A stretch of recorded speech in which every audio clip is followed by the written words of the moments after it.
तो चलिए शुरू करते हैं हम लोग रिवीजन। देखिए पहला प्रश्न क्या कहता है, जो यदि किसी संख्या का 35% 63 है तो उस संख्या को निकालिए, उस संख्या का मान ज्ञात करिए। बहुत अच्छा सवाल है। देखिए संख्या जो होती है, संख्या हमेशा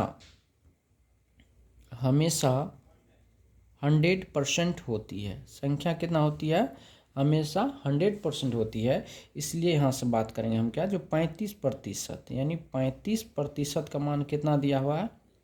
63। इसलिए आपको कितना निकालना है? 100% का मान निकालना है। तो निकालेगा तो हो जाएगा 63 बटा कितना? 35 गुना 100। 5 7 35, 5 से काटेंगे 20, 7 से काटेंगे 7 9 63। अब ये हो गया 9 गुना 20 बराबर कितना? 180। और ये आपका संख्या हो गया। ठीक है, चलिए नेक्स्ट सवाल की ओर चलते हैं। अगला सवाल क्या रहा है, जो किसी वृत्त की त्रिज्या को दोगुना कर दिया जाए, किसी वृत्त की त्रिज्या को दोगुना कर दिया जाए तो उसके क्षेत्रफल में क्या प्रभाव पड़ेगा या क्या परिवर्तन होगा? तो लिखेंगे क्षेत्रफल। क्षेत्रफल में प्रतिशत परिवर्तन, क्षेत्रफल में प्रतिशत परिवर्तन बराबर क्या होता है? जो 100 प्लस माइनस एक्स इंटू होता है 100 प्लस माइनस वाई बटा कितना होता है? 100। अब बात करेंगे, यहाँ पे कहता है त्रिज्या पहले 100% अब दोगुना कर दिया, कितना हो गया? 200%। तो अब यहाँ से लिखेंगे तो हो जाएगा 200 गुना कितना? 200 बटा कितना होगा? 100। 2 जीरो से 2 जीरो कट गया। अब ये दोगुना कितना हो गया? 400%। तो वृद्धि कितना हो गया? तो प्रतिशत अगर यहाँ से वृद्धि की बात करिएगा तो ये हो गया 400 माइनस कितना? 100 बराबर 300% की क्या हो गई? वृद्धि हो गया। ठीक है, चलिए अब अगला सवाल आता है, अगर खाना पकाने के तेल में 25% की वृद्धि की गई तो कोई परिवार खाने के तेल की खपत को कितने % कमी करे ताकि खर्च पर कोई प्रभाव ना पड़े? बहुत अच्छा सवाल है। मान लेते कि पहले वह 100 रुपया का खाता था, अब 100 रुपये लीटर तेल आता था, अब 125 रुपया हो गया। ठीक है, अब कहता है कि वह 100 रुपया ही खत्म करना चाहता है, वह 125 रुपया नहीं देना चाहता। तो खपत वास्तविक आता है, पहले 125 टका लीटर आता था, अब जो है 100 रुपया पे ही 100 रुपया का ही तेल खाता, अब भी वह उतना ही खाना चाहता है। तो अब इसको क्या करना? कम करना पड़ेगा। कितना? 125 में कितना % कम करना पड़ेगा? 25 का। कितना पर? 125 पर। प्रतिशत में बदलने के लिए 100 से गुना। 25 पंचे 125, 5 से काटेंगे तो कितना हो जाएगा? 20%। यही आपका क्या हो जाएगा? आंसर हो जाएगा। दूसरा तरीका इसका एक और होता है क्या, जो 20-25% का मतलब होता है 1/4। 1/4 से कोई मान बढ़ रहा है तो घटेगा कितना से? 1/5 से। और प्रतिशत में बदलने के लिए 100 गुना 5 से काटे तो कितना हो गया? 20%। ये कमी करना पड़ेगा। ठीक है, चलिए अगला प्रश्न देखिए, बहुत अच्छा प्रश्न है। ए और बी, कहता ए जो है बी का 5 गुना है, तो बी अगर 1 है तो ए कितना है? 5 है। अब कह रहा बी ए से कितने % कम है? तो प्रतिशत जब कमी निकालेंगे आप तो जानते हैं आप क्या होता है? कमी गुना 100 बटा क्या? बड़ा मान, ये ना आप जानते हैं। तो चलिए निकाल देते हैं। तो कितना कमी हुआ है? 4। तो लिखेंगे यहाँ से 4 गुना 100 बट्टे बड़ा मान कितना? 5। 5 से काटेंगे तो कितना होगा? 20। तो 20 से कितना? 80%। ये आपका आंसर हो जाएगा। समझे बात को? चलिए नेक्स्ट सवाल देखते हैं। चलिए अगला सवाल कहता है, किसी भिन्न के अंश में 140% की वृद्धि करने तथा हर में 150% की वृद्धि करने पर प्राप्त भिन्न 4/15 है, तो प्रारंभिक भिन्न क्या है? अब यहाँ से मान लेते हैं, माना कि प्रारंभिक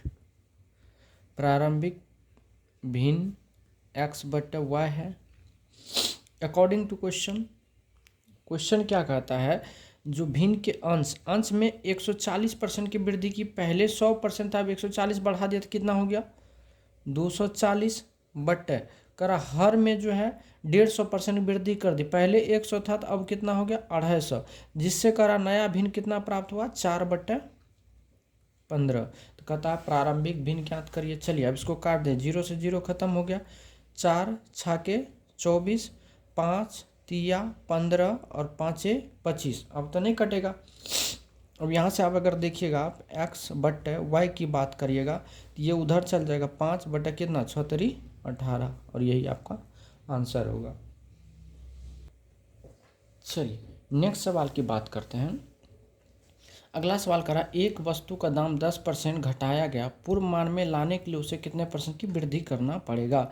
अब एक चीज़ बताइए, 10% का मतलब हम लोग जानते हैं कि 1/10 हो रहा है, मतलब 10 में कितना से घटा रहा, 1 से घटा रहा, मतलब ये वैल्यू क्या हो रहा है, घट रहा है, तो बढ़ेगा कितना 1/9 से, और प्रतिशत बदलने के लिए क्या करेंगे 100 से गुना, ये हो गया कितना 11.1/9%। दूसरा तरीका समझिए, पहले मान 100 था, अब कितना हो गया 90, कहता पुनः 100 करना है तो कितना बढ़ाना पड़ेगा, कितना बढ़ाना पड़ेगा 10, यानी प्रतिशत अगर आप वृद्धि की बात करेंगे तो वृद्धि गुना 100, तो 10 गुना कितना 100 बटा क्या छोटा वृद्धि निकाले छोटा मान कितना है 90, 0 0 खत्म हो गया, 100/9 को हम लोग लिखते हैं 11.1/9%। दोनों तरीका से आप बना सकते हैं, ठीक है। अगला सवाल पढ़िए, कहा किसी पुस्तक के मूल्य में पहले 25% की कमी कर दी जाती है और फिर 20% की वृद्धि कर जाती है, तो पुस्तक के मूल्य में क्या परिवर्तन होगा। तो इसका कंसेप्ट होता है, इस टाइप के सवाल को बनाने के लिए कंसेप्ट याद रखिएगा, जो मूल्य में प्रतिशत परिवर्तन, मूल्य में प्रतिशत परिवर्तन बराबर होता है जो 100 plus minus X into 100 plus minus Y बटा कितना 100, ठीक है। अब चलिए इसमें लगा दीजिए, तो पहले मूल्य में 25% कमी क्या लिखिएगा 100 माइनस 25, फिर क्या किया 20% वृद्धि कर दिया, तो 100 प्लस 20 बटा क्या करना आपको 100 करना है, तो ये हो गया कितना 75 गुना 120 बटा कितना 100, 25 तिया 75, 25 चौके 100, 4 से काटेंगे तो 30 चौके 120, तो 30 तिया कितना हो गया 90%। पहले 100% था, अब 90% हो गया, तो क्या हो गया प्रतिशत कमी कितना परसेंट का, तो 100 माइनस 90 इजकल टू 10% की क्या हो गया कमी हो गया, ठीक है, समझ गए होंगे। चलिए अगला सवाल कहता है, जो एक घन की प्रत्येक भुजा में 50% की वृद्धि कर दिया गया, तो घन के पृष्ठीय क्षेत्रफल पर क्या प्रभाव पड़ेगा, ठीक है। तो चलिए यहाँ से लिखते हैं, जो पृष्ठीय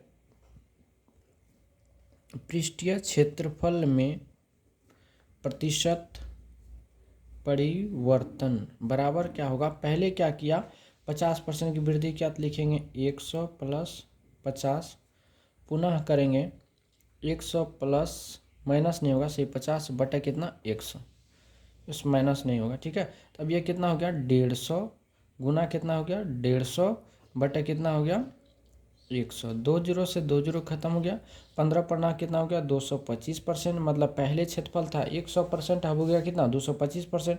यहाँ से निकालेंगे प्रतिशत वृद्धि बराबर, तो 225 माइनस 100 बराबर कितना 125% आंसर हो गया।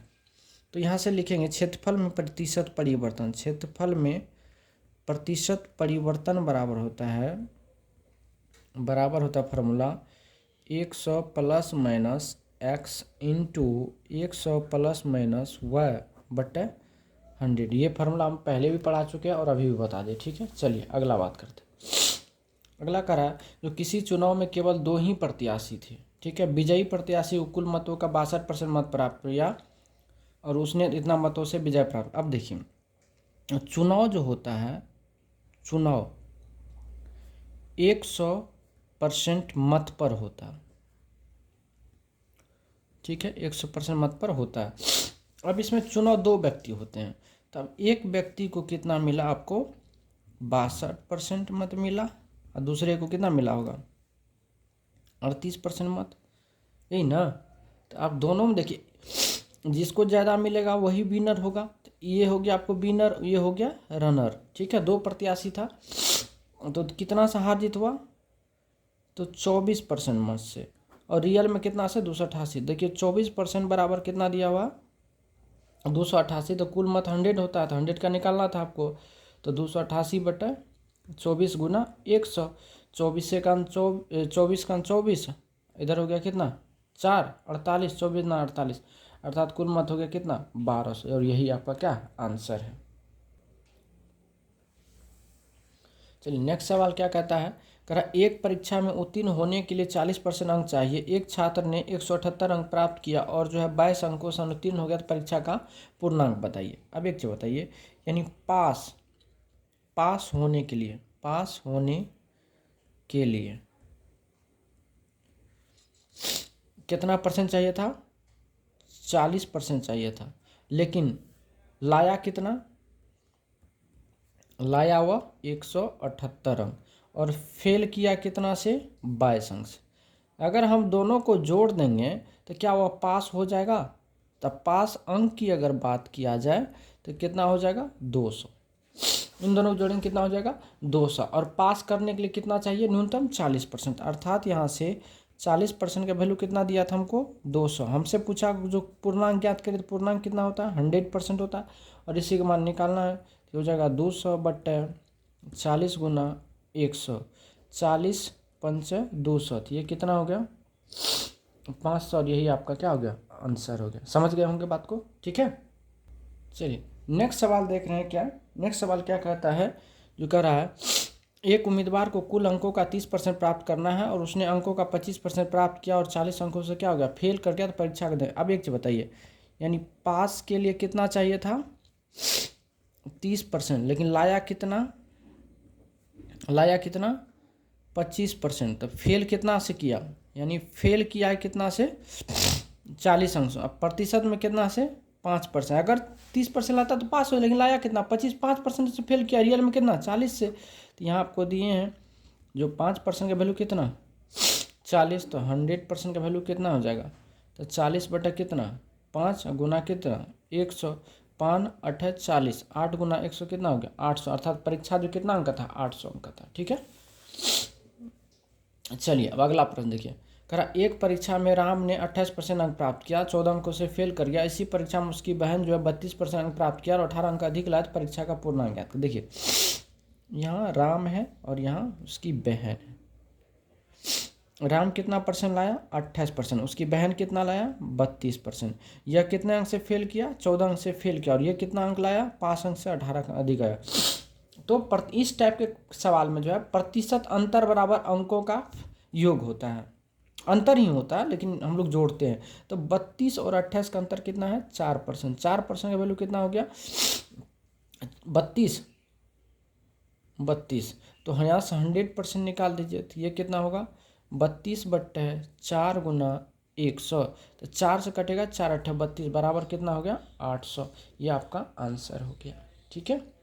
आइए अगला प्रश्न क्या कहता है, अगला प्रश्न कहता है एक व्यक्ति अपनी आय का 25% भोजन पर, 20% किराए पर, 10% पढ़ाई पर खर्च करने के बाद भी 540 रुपया बचा लेता है, तो उसकी आय ज्ञात करिए। बहुत अच्छा सवाल है। तो बोलिए कुल खर्च कितना किया, कुल खर्च 25 + 20 + 10, यानी 55% का कुल खर्च कर दिया, यही ना। तो बचा कितना, शेष कितना बचा, शेष बचा कितना 45%, और 45% का वैल्यू कितना बचा है 540। तो आपसे आय पूछा, तो आय कितना होता है 100% ही होता है, तो निकाल लीजिए 540 बटा कितना 45 गुना 100, 9 × 5 = 45, 9 × 6 = 54, 60, 5 से काटेंगे कितना होगा 12, अर्थात कितना हो गया 1200। ये आपका क्या हो गया आंसर हो गया, ठीक है।